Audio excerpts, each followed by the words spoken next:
Une opposition vraie dans un pays dénonce les erreurs, critique le pouvoir en place et propose des solutions de sortie de ces erreurs et de ces fautes pour que demain, s'il vient, qu'il commence là où les autres se sont limités. Mais si tu refuses de critiquer, de dénoncer et de faire des propositions constructives pour aider ceux qui ont la charge de diriger le pays aujourd'hui, tu veux tout saboter, tout négativer. Lorsque tu seras là, ce qu'ils ont pu apporter, tu n'apporteras même pas le 10e près. Si le pays là est en retard, il y a de cela 60 ans, c'est à cause de ce sabotage systématique de tous les systèmes que nous avons connus dans ce pays. Sékou Touré n'est pas bon. Il est dictateur, comme le disent ceux qui veulent le dire. Lansana Conté n'est pas bon. Il a accepté le libertinage. Il n'est pas bon. Dadis n'est pas bon. Il est violent. Sekouba n'est pas bon. Il est ceci. Il ne parle pas. Il ne sait pas parler. Alpha Condé aussi n'est pas bon. Qui sera bon?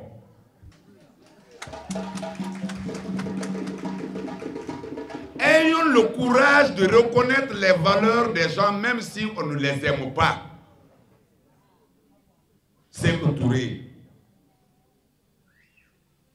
c'est le père de l'indépendance guinéenne, qu'on le veuille ou pas.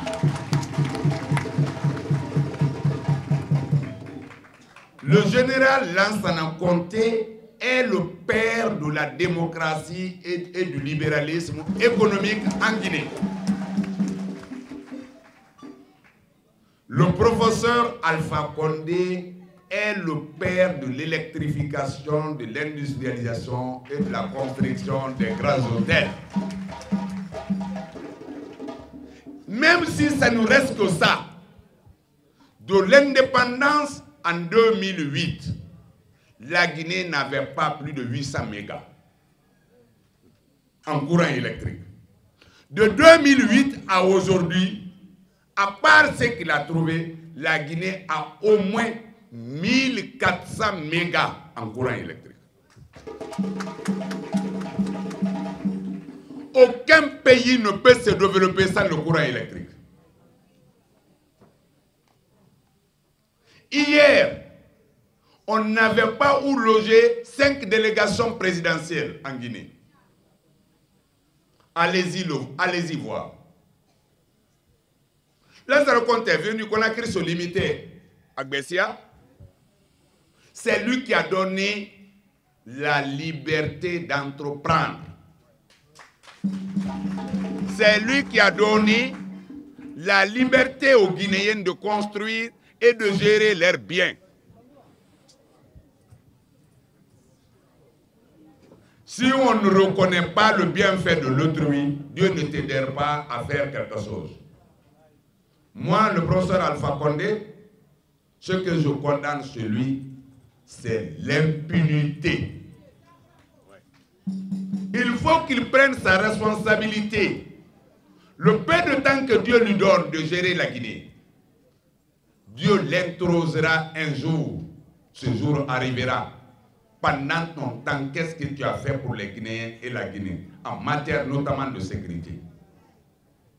Aujourd'hui, une république est créée dans la république, où les 100 lois sont en train d'appliquer et d'exécuter leurs lois.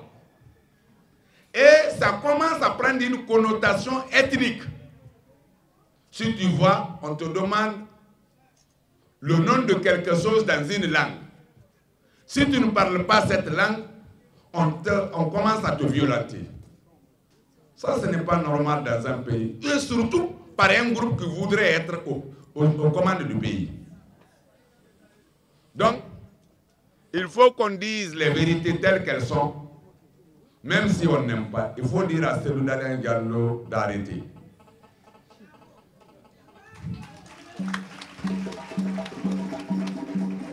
Lui et son groupe ethnique ne peuvent pas prendre ce pays en otage.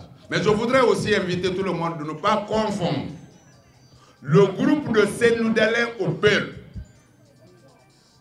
Il faut faire une différence entre le groupe ethnique de Cellou Dalein et les Peuls. Il y a des Peuls qui ne veulent même pas entendre parler de Cellou Dalein. Donc vouloir confondre le groupe ethnique machiavélique de Cellou Dalein à tous les Peuls, c'est une faute, c'est une erreur.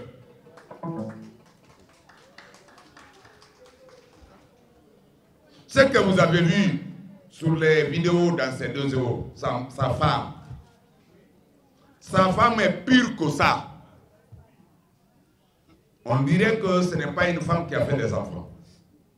Parce que si tu prépares les enfants d'autrui pour aller assassiner, pour aller violenter, pour aller démolir les maisons d'autrui, ils vont perdre leur vie dans ça. Ils seront blessés dans ça. Pendant ce temps, tes enfants à toi sont en Occident. Ça, ce n'est pas le comportement d'une femme digne. Ça, ce n'est pas le comportement d'une maman. Il faut qu'elle arrête. Si elle veut être première dame de la République, elle ira chercher ça ailleurs, mais pas en Guinée.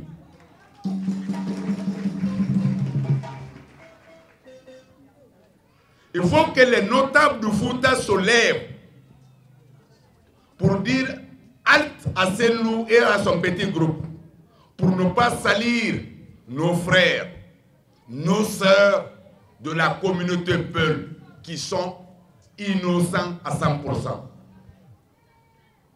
Et nous demandons à l'ensemble des Guinéens ici présents et ceux qui vont nous écouter de ne pas confondre le groupe ethnique de Cellou, son clan, au Peul, à la nous en Nabibé. Parce que son souhait aujourd'hui, c'est de faire en sorte qu'il y ait un conflit ethnique, comme il aime le faire. Est-ce qu'il y a eu un régime en Guinée de l'indépendance, même avant l'indépendance, jusqu'à maintenant, où il n'y a pas eu de tuerie? Mais quel est ce président, qu'il soit de l'opposition ou du pouvoir? Ou du pouvoir, qui a créé un cimetière, là où les sous-sous, victimes ou pas d'une manifestation, doivent être enterrés et comptabilisés. Qui l'a fait depuis que l'indépendance de la Guinée a été acquise? Est-ce que de 2011 à maintenant, c'est seulement sur la route de Prince qu'il y a eu des victimes? À Zogota, il n'y en a pas eu. À Bessia, Marseille, ici, il n'y en a pas eu. À Kalom, il n'y en a pas eu. À Zogota, dans la forêt, il n'y en a pas eu. À Bokeh, il n'y en a pas eu. Pourquoi Cellou n'a pas comptabilisé ces autres? Même si quelqu'un meurt de la mort naturelle, s'il s'appelle Yallo, s'il s'appelle Ba, s'il s'appelle So, il attend un petit mouvement de la manif politique pour dire qu'il a été tué par balle. Et il vient comptabiliser ça dans un cimetière. Monsieur le Président de la République, prends ta responsabilité avant que la communauté autochtone de la Basse-Guinée ne prenne les responsabilités qui leur reviennent.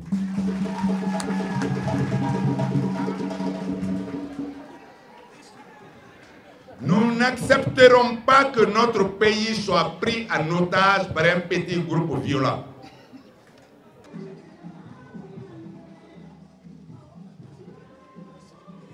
Vous savez quoi, mes amis? La politique est la seule profession dans laquelle il est plus utile d'avoir des relations que des remords. Nous sommes toujours au parti GDE, Guinée pour la démocratie et l'équilibre. Vous avez suivi le discours du président et sur ces mots que nous quittons ce parti politique dans l'espoir de nous retrouver juste derrière cette transition.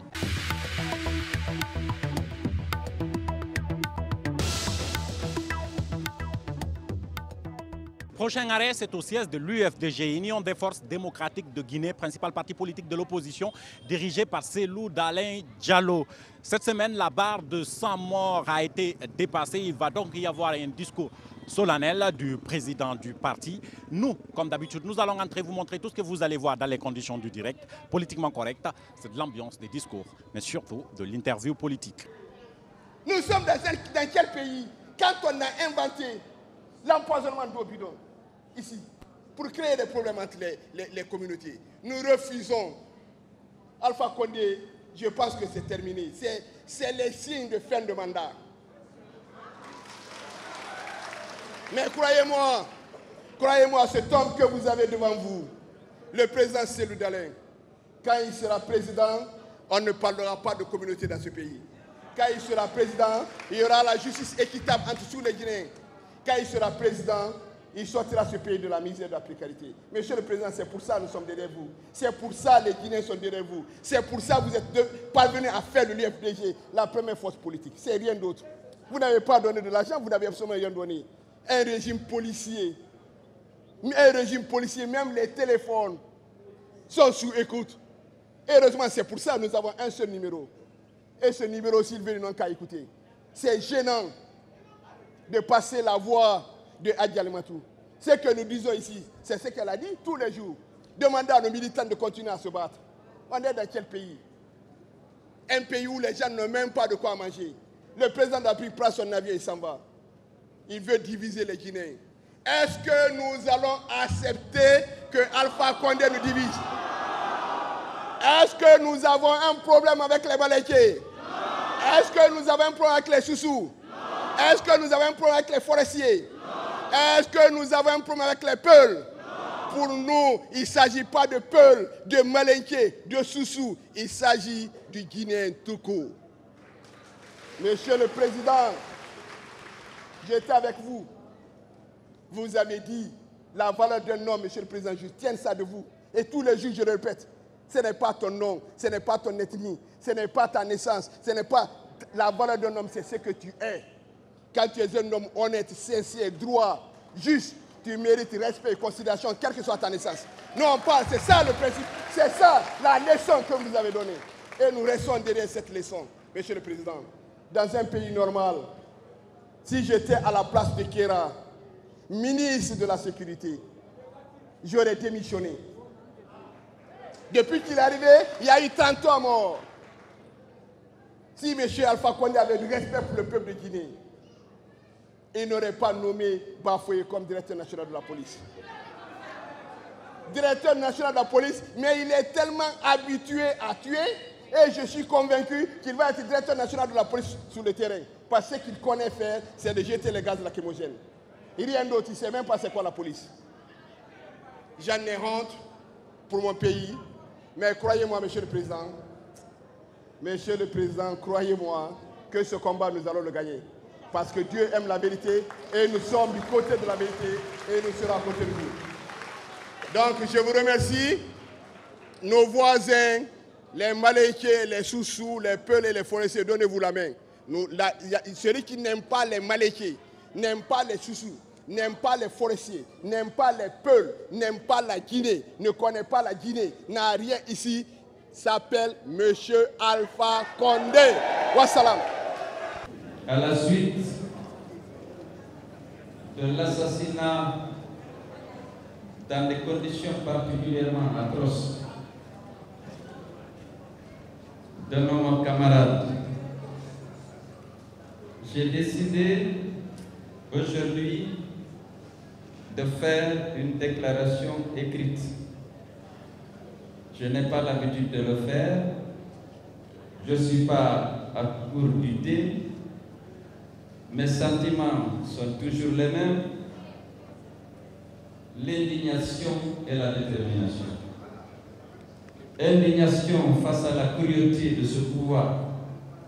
Détermination à poursuivre le combat que nous sommes en train de mener pour l'avènement d'une société plus juste en Guinée.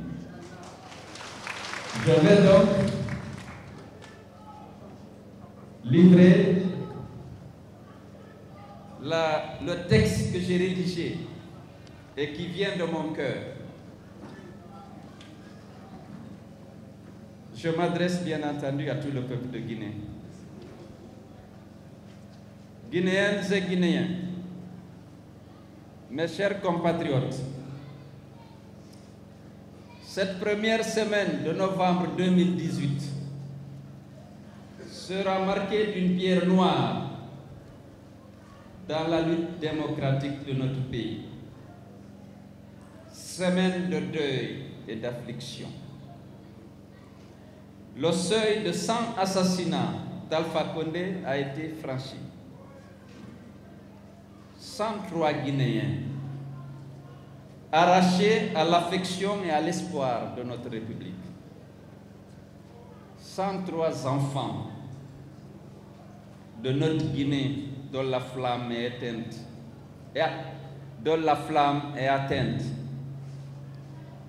éteinte dans le silence et l'indifférence d'Alpha Condé et de son gouvernement. Je voudrais ici exprimer toute ma compassion, toute ma solidarité à toutes les familles victimes de ces lâches assassinats, victimes de la barbarie, victimes de la folie, victimes de la félonie de ceux dont la mission est de protéger. Je voudrais dire à chacune de ces familles que les crimes commis ne seront pas impunis. Dans ce monde ou dans l'autre, le Seigneur n'a pas de mémoire qui oublie. Il n'a pas de devoir qui faillit. Un jour ou l'autre, il sévit. Et ceux qui auront été sur le chemin de l'injustice connaîtront son juste châtiment. Mes chers compatriotes, nous avons tous vu ces images insoutenables, ces images qui flattent la terreur et flirtent avec le sacrilège. Oui, la responsabilité de ces corps étendus sur l'asphalte de notre capitale incombe au président de la République. C'est à lui et à lui d'abord que revient la responsabilité de sauvegarder l'intégrité du peuple. Cette douleur qui nous étreint tous est l'expression de son arrogance et de son irresponsabilité. Ne nous y trompons pas. Il s'agit d'un aveu de faiblesse et de son incapacité à trouver des réponses aux défis qui se posent quotidiennement aux Guinéens. L'incompétence et l'insouciance qui caractérisent Alpha Condé et son clan trouvent dans la violence le seul moyen de répondre aux attentes du peuple. Les assassinats ciblés, les expéditions punitives, les pillages et les brimades sont les signes d'un pouvoir en échec. Guinéennes et Guinéens, chers compatriotes, j'entends votre colère et votre souffrance, étreinte par le sang indûment versé de nos enfants. Croyez-moi, je partage vos tourments, vos peines, vos douleurs. C'est le lot des peuples qui combattent pour leurs droits et libertés face à un État réfractaire à toute contestation. Nous n'avons pas d'autre choix que de résister. Nous devons rester mobilisés et déterminés parce que nous devons honorer le sacrifice de toutes ces vies étouffées. Azokota, Galapay, Mandiana, Sigiri, Koza, Bambeto, Abdallahi, Wandinera, Simanteri. Chaque coup que nous portons, le glaive de l'injustice est une nouvelle lumière qui éclaire le tunnel vers notre libération. Se libérer des injustices qui nous accablent, se libérer des deuils qui nous étranglent, se libérer de la pauvreté qui nous assaille. La liberté, la fraternité, la prospérité, nos valeurs cardinales qui nous portent par-delà ces sombres temps que nous imposent nos gouvernants. Résistance et résilience sont les chemins qui nous mèneront au salut. Nous ne devons céder à aucun fatalisme, parce que c'est notre démission qui est le ferment du mépris d'Alpha Condé. Regardez-le en face, bien en face, pour qu'il comprenne que le glas de notre combat ne peut pas sonner. Lui dire que chacune des injustices qu'il nous inflige est l'humus qui fertilisera une nouvelle détermination. Mes chers compatriotes, en ce qui me concerne, comme je l'ai dit récemment, s'il fallait donner ma vie pour notre pays, le sacrifice de mon âme ne serait pas trop grand. Ma vie ne représente pas grand-chose, pour ne pas dire rien face au destin de notre pays. Ma vie n'est pas plus sacrée que celle de ceux qui sont tombés sur le champ de bataille. En tout lieu et en toutes circonstances, vous me trouverez devant pour porter l'étendard qui fera la fierté de tous ces jeunes assassinés. Et le destin de notre pays, notre destin, peuple de Guinée, ne saurait être négocié. Surtout pas face à un pouvoir qui a montré son mépris pour les revendications légitimes du peuple. Pour tous nos morts, nous réclamons justice, l'identification et la condamnation des commanditaires et des assassins. L'indemnisation des victimes ne saurait faire l'objet d'une quelconque compromission. L'impunité a assez duré. Guinéens, Guinéens, mes chers compatriotes, je voudrais une fois encore m'incliner pieusement devant l'âme des disparus et adresser mes plus sincères condoléances aux familles éplorées. Je m'engage ici solennellement que toutes ces morts ne seront pas vaines, mais elles ne seront pas non plus le prétexte de nouvelles violences, nourries par des désirs de vengeance qui en rajouteront à la fragilisation de notre tissu social. Notre pays ne basculera pas. Les affrontements souhaités par les prophètes de malheur et des instigateurs de la haine n'auront pas raison de notre amour pour notre pays, comme l'a dit tout à l'heure le vice-président Fodé Ousou-Fofana. Ma volonté de préserver l'unité de notre Guinée, ma détermination à s'aimer et à arroser les graines de la fraternité entre les fils de notre Guinée resteront inébranlables. C'est le sens de ma lutte politique. Que Dieu bénisse la Guinée et les Guinéens. Je vous remercie.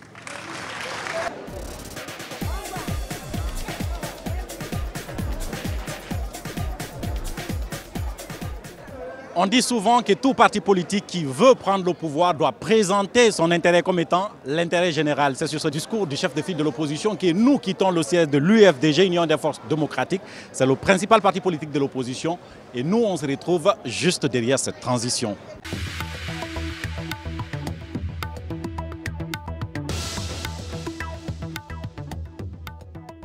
Et voilà comment on finit cette émission, mesdames et messieurs. C'est le terminus de notre voyage politique cette semaine. Retenez cependant que la politique est aussi dangereuse que la guerre et surtout que tout parti politique qui n'a pas sa base dans la détermination de faire avancer une cause juste et morale n'est pas un parti politique. C'est juste une conspiration pour prendre le pouvoir. Et peut-être derrière la caméra, Lamine Silla et au montage Alassane Diallo, Sekouba Kaba nous a conduit. C'était notre chauffeur. Vous le savez, nous sommes des jeunes journalistes prêts à vous servir chaque début de semaine.